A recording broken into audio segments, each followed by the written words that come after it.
If you're a fan of role-playing games, you've probably played one Chris Avellone has worked on.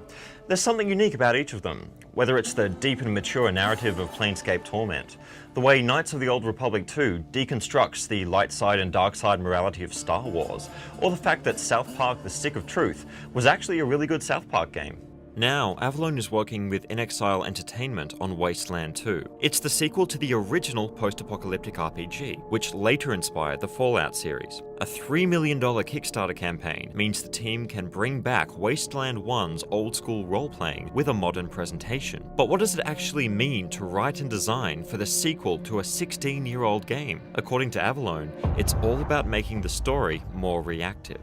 I think what makes Wasteland 2 different than other RPGs I've worked on is the sheer amount of reactivity chains, because that was such a big part of Wasteland 1. A lot of the reactivity chains for Wasteland 2 have at least 3 steps. When in other RPGs, I think there might have been one period of reactivity to it, or like one choke point where someone reacts to it. But in Wasteland 2, they made a really conscious effort to keep those chains going for a very, very long time, some of which you don't see for many, many hours into the game, which I think is great. At that point, you're pretty much committed to it and married to it, which I think makes for a much more enriching, reactive experience personally. So for example, you can meet some bartender called Gorgonovich in the Rail Nomads. You can buy snake squeezings from him. You can learn that they're pretty crappy quality. We don't tell the player, hey, go back and talk to this guy and get pissed at him.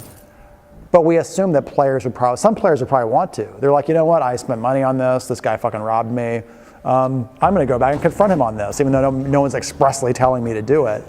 And then once that happens, because it makes logical sense that you would do that, as a player, like, I mean, you know, I was playing a D&D game, I'd go find that guy and beat him up. And then, having a quest sparked off of that, usually it's things that players would logically think to do that would actually keep the reactivity chain going in some instances, and other times they'll specifically reference the quest giver or the specific event, and that way the player goes, oh, because I did that, I understand why this is occurring. You're free to go around and beat people up because Wasteland 2 doesn't discriminate against how you want to build your character. If you're allowing the player to build their character a certain way, you have to respect their choices and make sure those choices are viable, because if you give the player a bunch of options to build a character that ends up being overall terrible and they're having an incredibly crappy time playing the game, well, then that's on the designer's side, not on the player's side. So what you want to do is, if you're giving the player the option to build their character this way, whether they're like a smart ass, a kiss ass, a hard ass, a combat guy, a stealth guy, you want to make sure there's cool things for each of those types of characters to do, and moments where they shine, where they're like, you know what, because I was a smart ass in this situation, I feel really good that I outwitted that NPC or found that solution that probably very few other people would have done because they didn't specialize in the skill that I did. And if outsmarting people isn't your thing, don't worry. The harsh environment of Wasteland 2 facilitates violence in a way that few other RPGs do.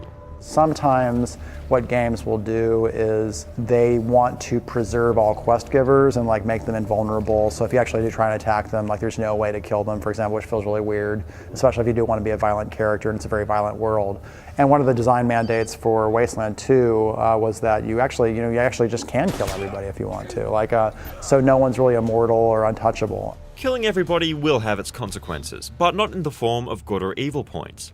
This avoids a key problem that Avellone experienced on Knights of the Old Republic 2. It was very difficult in dialogue situations to try and get the player away from making just the dark side and light side choice. I mean, like in some instances they wouldn't even care that much about the context. They would just go, okay, well, what's the light side response here?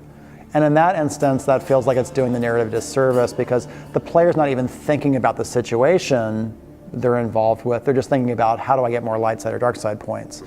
Wasteland avoids that issue by going, you know what? We don't have a morality system like that. You can approach each situation as an individual and make an individual choice for that situation that is just you role playing. That is a decision you want to make. And there might be consequences of doing that, but you're able to sort of take that situation and not worry about bad karma, good karma, or light side, dark side. It's just like you can focus on the situation and just think, well, what should I do here, or what do I feel like doing, and then just accept the consequences thereon. So all that's left to ask yourself is, how are you going to play Wasteland 2? Or perhaps more importantly, are you prepared to deal with the consequences?